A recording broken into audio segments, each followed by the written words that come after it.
We all have dreams. We all have nightmares. But every once in a while, there's that one dream that we can never seem to get rid of. The dream that reoccurs. The dream that scares us. And no matter what we do, we can never change the outcome. I never thought I'd be afraid of anything. But the reality of death is something I'm not ready to face. Though death casts its dark shadow across my bed every night. But the question is, when death does come knocking at my door, how will I answer? I usually wake up confused and disturbed. But as my mind begins to process things, the true nightmare sets in. For in reality, the roles are reversed. And I realize that I'm the monster. I'm the murderer. I'm the assassin. It's a hard reality, and I'm not proud of what I do. But the truth hurts sometimes. But living with the truth is a fate worse than death. I wake up most days with blood on my hands and guilt on my conscience.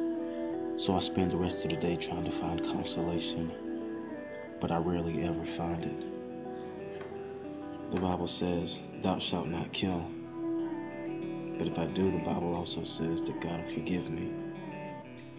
Problem is, I don't know if I can forgive myself for the things I've done. Then again, I've never met the coward who hires me to do his dirty work. But I've picked up a couple of tips on where I might find them. I know his hangout spots. And I know that most people can be bribed easily, and I've got the means. But the more leads I get to finding him, the more unsure I am of what I do when I see the coward face to face. I've thought about finding him and killing him, the same way he had me to kill others. But then, what would that accomplish? Would that make me any better, as I'm doing the same thing that I did to others? I'm still the middleman. I just found a new way to do it. But I won't worry about that right now.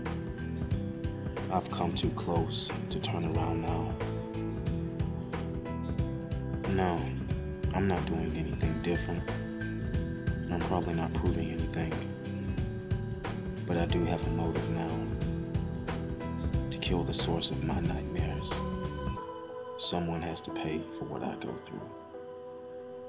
And I will not spare in the day of vengeance. And that day has finally come.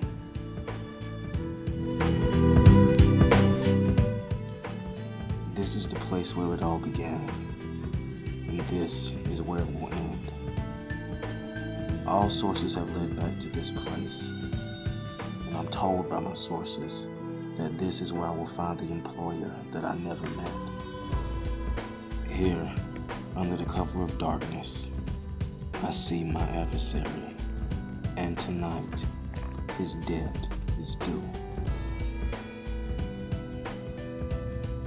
I found the interrogation to be the most intriguing part of the evening. And why not? He's had this coming for a while now. But I can't help but to feel hate and resentment when I look into his eyes. For it's because of this man, this coward, that I wake up with the blood of innocent people on my hands. Oh sure, no one's forcing me to be an assassin. But in some twisted way, I find consolation in blaming him for the evil deeds that I do. I set out to get rid of the evil, the wicked. And he had me taking out people who had done nothing. And nothing would make me happier than ending his life right now. Then suddenly, I'm reminded of the nightmare, the death I fear, and the monster I've become. If I kill this man, nothing has changed. I'm the same cold-blooded killer I was before. So in sparing his life, I pray that God have mercy and forgive us our debts.